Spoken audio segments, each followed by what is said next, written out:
Séptimo domingo del tiempo ordinario, ciclo C. Primera lectura tomada del primer libro de Samuel, capítulo 26.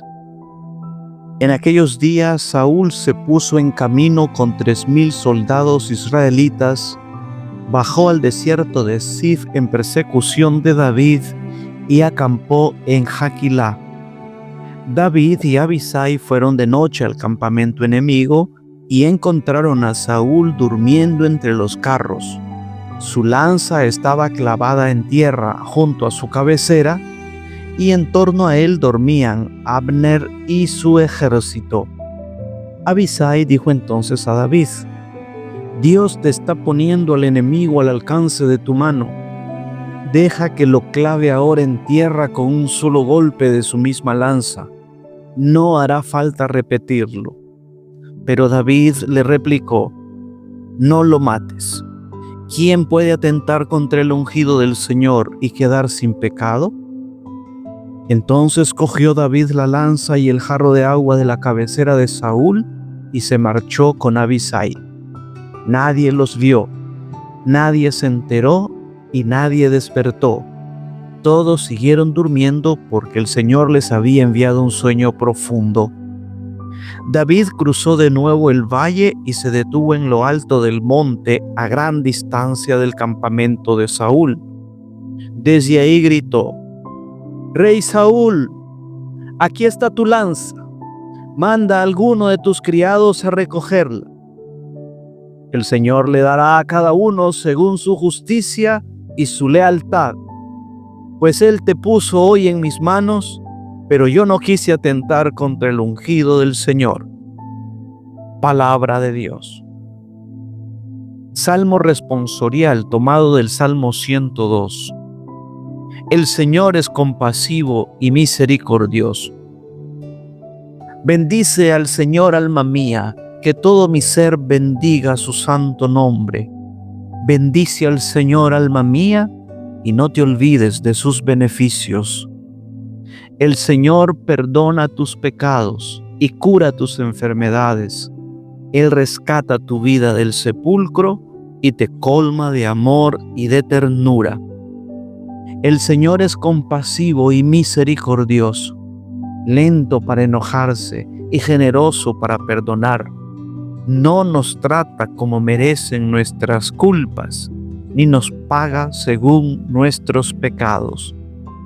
Como dista el oriente del ocaso, así aleja de nosotros nuestros delitos. Como un padre es compasivo con sus hijos, así es compasivo el Señor con quien lo ama. Segunda lectura tomada de Primera de Corintios capítulo 15, versículos del 45 al 49. Hermanos, la Escritura dice que el primer hombre, Adán, fue un ser que tuvo vida. El último Adán es espíritu que da la vida.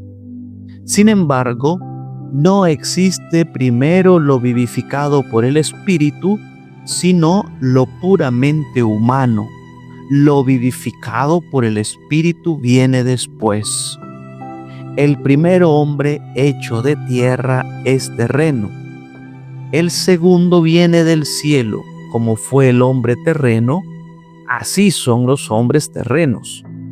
Como es el hombre celestial, así serán los celestiales. Y del mismo modo que fuimos semejantes al hombre terreno, seremos semejantes al hombre celestial. Palabra de Dios. Del Evangelio según San Lucas, capítulo 6, versículos del 27 al 38. En aquel tiempo Jesús dijo a sus discípulos: Amen a sus enemigos, hagan el bien a los que los aborrecen, bendigan a quienes los maldicen y oren por quienes los difaman. Al que te golpee en una mejilla, preséntale la otra. Al que te quite el manto, déjalo llevarse también la túnica. Al que te pida, dale, y al que se lleve lo tuyo, no se lo reclames. traten a los demás como quieren que los traten a ustedes, porque si aman solo a los que los aman, ¿qué hacen de extraordinario? También los pecadores aman a quienes los aman.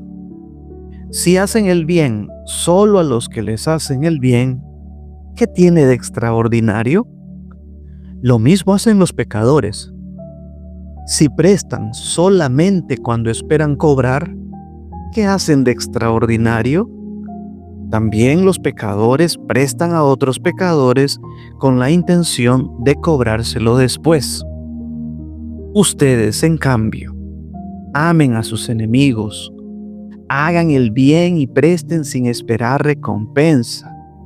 Así tendrán un gran premio y serán hijos del Altísimo, porque Él es bueno hasta con los malos y los ingratos. Sean misericordiosos como su Padre es misericordioso. No juzguen y no serán juzgados. No condenen y no serán condenados. Perdonen y serán perdonados. Den y se les dará. Recibirán una medida buena, bien sacudida, apretada y rebosante en los pliegues de su túnica, porque con la misma medida con que midan, serán medidos. Palabra del Señor. Análisis del texto evangélico.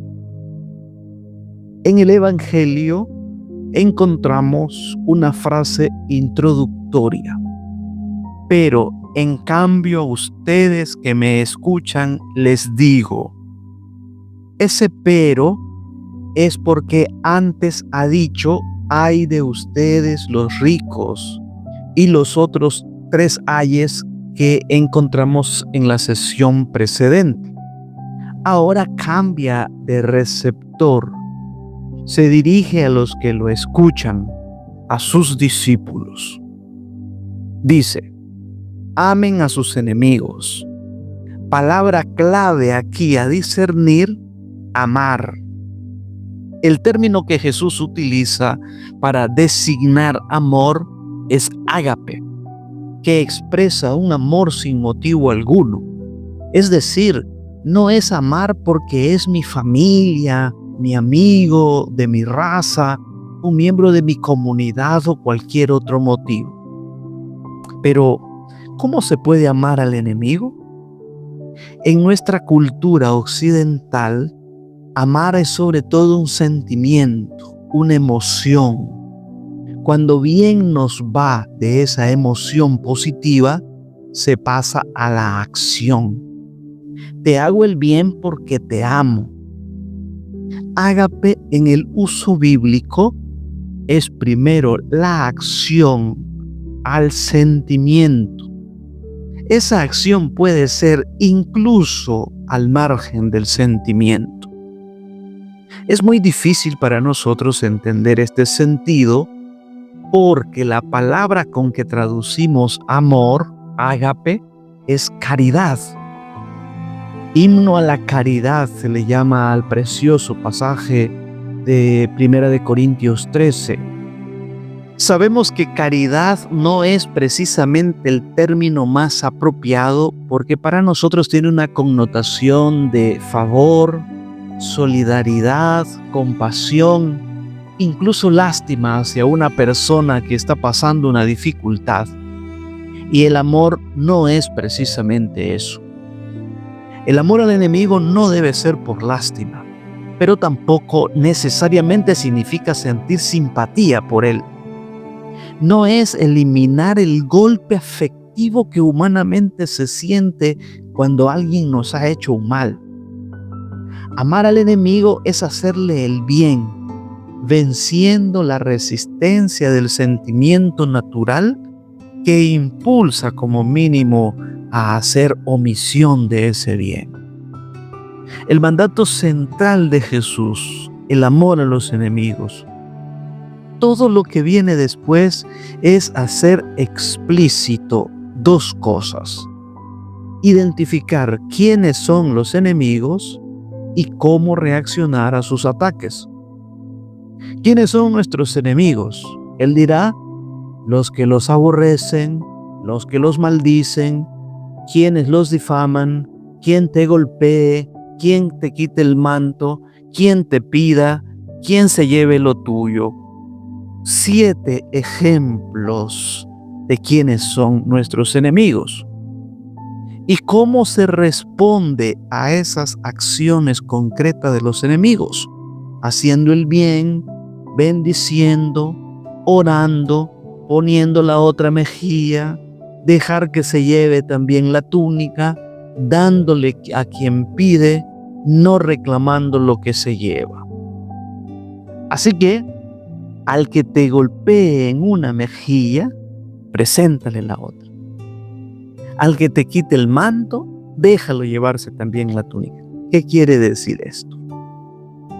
Nos puede servir el trasfondo de la ley del talión.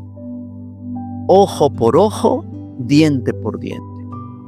Quien te golpea en una mejilla se hace merecedor por justicia bíblica que tú le devuelvas el golpe.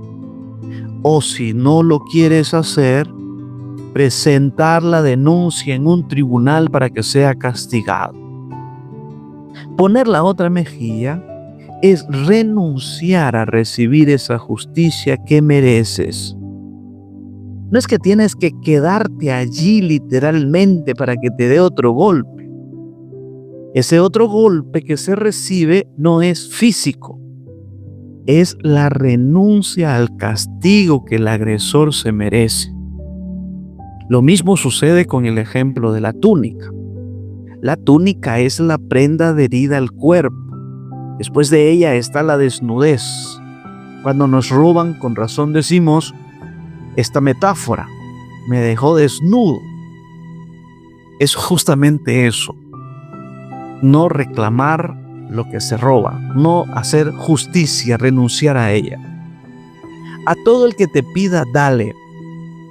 Con esto aclara la duda si en la caridad se debe comenzar por los de casa, por los cristianos, o se debe extender a todo el que lo necesite. Y Jesús dice, a todos. Por lo tanto, es todo el que lo necesite, no solamente los cristianos. En la vida cotidiana al cristiano se le presentan muchos interrogantes como: ¿ese a todo incluye a vividores, viciosos consuetudinarios que piden para alimentar un vicio? ¿Qué tenemos que hacer al respecto? El mandamiento no nos priva de discernimiento. Con el apoyo de la misma Escritura podemos responder, ya que también otros cristianos han experimentado eso. En 2 de Tesalonicenses 3:10 tenemos la máxima paulina aplicada incluso a los cristianos: si alguno no quiere trabajar, que tampoco coma. Y Jesús mismo se negó a hacer ciertos favores. En Lucas 12:13 responde con dureza cuando alguien le dijo: Maestro, di a mi hermano que reparta la herencia conmigo. Él le respondió: Hombre, ¿quién me ha constituido juez o repartidor entre ustedes? Y en 1 de Timoteo 5:9 siguientes, dicta las condiciones para que alguien pueda ser admitido al grupo de las viudas, que son sostenidas por la comunidad, para evitar que entre gente que, además, dice ser ociosas, andan de casa en casa, y no solamente ociosas, sino también chismosas y entrometidas, hablando lo que no debieran. 1 Timoteo 5:13. En definitiva, es un mandamiento que manifiesta la generosidad cristiana, pero no la renuncia a la racionalidad. Al que se lleve lo tuyo, no se lo reclames. Se refiere al robo por astucia o por la fuerza. Nuevamente, es la renuncia a la justicia a la que la víctima tiene derecho. Traten a los demás como quieran que los traten a ustedes. Esta es una máxima que aparece en el Antiguo Testamento, pero Jesús le da un nuevo giro. Él no la entiende como una conducta de reciprocidad meramente. El amor a sí mismo no puede ni debe ser la pauta de comportamiento del discípulo. Ellos deben ir más allá, pues en reciprocidad básica actúan también los pecadores. Lo mismo hacen los pecadores, justamente es la frase siguiente. Se menciona 2 veces esta frase. La doble mención no carece de importancia. Si los pecadores son tratados bien por los cristianos, por el principio de reciprocidad que se menciona, hay un motivo de esperanza para la conversión de ellos. Nos recuerda el principio que enseña Pablo en Romanos 12:21.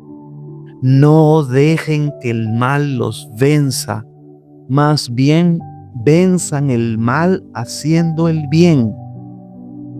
Si alguien que hace un mal recibe un bien, por reacción humana básica, reflexiona, toma conciencia y puede disponerse a la conversión. Porque Él es bueno hasta con los malos y los ingratos, dice Jesús. El fundamento de esa conducta generosa y misericordiosa es el actuar de Dios con nosotros. Jesús manda a dar lo que de Dios recibimos. Ustedes, en cambio, amen a sus enemigos. Insiste en el amor a los enemigos y nuevamente lo ejemplifica con maneras concretas. Hacer el bien y prestar sin recompensa. ¿Qué significa sin esperar recompensa? ¿Es prestar sin esperar que se pague? ¿O sería prestar sin intereses? El verbo que utiliza el texto griego significa literalmente desesperar. O sea, la traducción literal sería prestar nada de esperar, o sea, prestar sin desesperar. Viéndolo así, el sentido más obvio es prestar y ser paciente para que se regrese lo que prestó. No se ve la intención de que se resigne a perderlo. Como recompensa de ese comportamiento al ser hijos del Altísimo, para Jesús nada supera esa recompensa. No juzguen y no serán juzgados. Al final Jesús quiere convencer a los discípulos a tal punto que si no actúan por bondad cristiana, lo hagan al menos por conveniencia. Es buen negocio ser bueno. Y cierra el pasaje poniendo 2 prohibiciones: no juzgar y no condenar, para no recibir eso mismo. Santiago 4:12 va también en esta misma línea. Dice: no hay más que un solo legislador y juez, aquel que puede salvar y destruir. Tú, en cambio, ¿quién eres para juzgar a tu prójimo? Después de 2 prohibiciones vienen las animaciones en positivo: a perdonar para ser perdonado, dar para recibir, y finaliza con: porque con la misma medida con que midan, serán medidos. En definitiva, se termina con la reciprocidad, pero ahora para animar al bien. Pero no es la reciprocidad a nivel humano, decíamos. La paga viene de Dios. La generosidad humana recibirá como recompensa la superabundancia divina. Puntos de reflexión.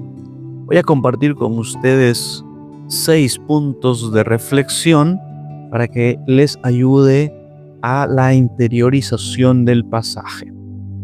1. El amor cristiano no hace cálculo para su propio beneficio. Refleja así el amor de Dios. El amor profano vive de la reciprocidad. Amar a los enemigos es matricularse en la escuela de Dios. Un amor abierto, gratuito, que no hace diferencias sobre pecadores y justos. Número 2. El amor de Dios del que Jesús nos invita a participar no es irracional o antinatural. Es la única estrategia válida para evitar la propagación del mal. La reciprocidad en el mal no hace justicia. Por ejemplo, si yo mato a quien mató a mi hermano, no he hecho justicia. Ahora hay 2 muertos y 2 asesinos. El mal sería el único que gana. Número 3. El concepto bíblico de amor debe formar nuestra conciencia. Algunas personas se sienten hipócritas orando por alguien por quien tienen repulsión y antipatía. Dicen que no les nace. Igual pasa si hay que hacer un bien a alguien que les ha hecho mucho daño. No es que no puedan hacerlo, solo que como no les nace del corazón, se sienten hipócritas. Pero estos actos tienen un valor enorme. Son más cristianos aún, pues es vencerse a uno mismo. Es anteponer el evangelio a nuestro sentimiento y lo que más nos cuesta tiene más mérito. Número 4. Qué bonito expresa Jesús en el evangelio la esperanza de conversión de los malvados, ayudándose por el sentido de respuesta al bien, incluso por los malvados. Esta verdad se expresa magistralmente en la famosa novela de Víctor Hugo, Los Miserables. El obispo Myriel se deja robar por el expresidiario Jean Valjean. Lo libra de volver a prisión porque no lo acusa por el robo. Y con voz paternal le dice: no olvides nunca que me has prometido usar ese dinero para volverte un hombre honesto. El delincuente nunca le dijo eso, pero al decirlo, el obispo le está sembrando en su conciencia ese compromiso. Y también le dice: Jean Valjean, hermano mío, ya no perteneces al mal, sino al bien. Te compro tu alma y la entrego a Dios. Jean Valjean nunca olvidó esa bondad del obispo. Ese acto y esas palabras carcomieron su alma de maldad y la purificaron. Y efectivamente se hizo un hombre de bien, venciendo todos los obstáculos que la sociedad le ponía para eso. Número 5. Precioso el final del Evangelio cuando Jesús termina por presentar a sus discípulos la importancia de ser buenos, aunque sea por conveniencia. Como decía Facundo Cabral, si los buenos supieran el buen negocio de ser buenos, serían buenos aunque sea por negocio. Número 6. La primera lectura nos presenta otro motivo para ser buenos. A pesar de que Abisai le dice a David: Dios te está poniendo al alcance de tu mano al enemigo. Qué fácil es utilizar a Dios para justificar nuestras acciones. Hay que reconocer que David no accede a la petición no por amor a los enemigos. No lo hace por eso. Lo hace por su conveniencia. Le dice: no lo mates. ¿Quién puede atentar contra el ungido del Señor y quedar sin pecado? David no respeta a Saúl como persona, sino que respeta a la autoridad establecida por Dios, incluso cuando Saúl es un portador deficiente de esa autoridad divina. David sabe que detrás de esa autoridad está presente el poder de la justicia de Dios. David pudo tomar ese mismo día el reino, pero un éxito en contra de Dios no es éxito. Rodeado de hombres ambiciosos y sanguinarios, ese día David sembró en sus hombres el temor de Dios. Se blindó así de que sus militares hicieran lo mismo con él. Seamos buenos, aunque sea por negocio. Que Dios te conceda un lindo día y la bendición de Dios Todopoderoso, Padre, Hijo y Espíritu Santo descienda sobre ti, y quedamos bajo la protección de nuestra Madre la Virgen Santísima. Si le ha gustado este video, dele like, suscríbase para que pueda recibir nuestras próximas publicaciones y ayúdanos a compartir esta página. Recuerde que evangelizar es una expresión del amor. Viralicemos el bien. Dios los bendiga.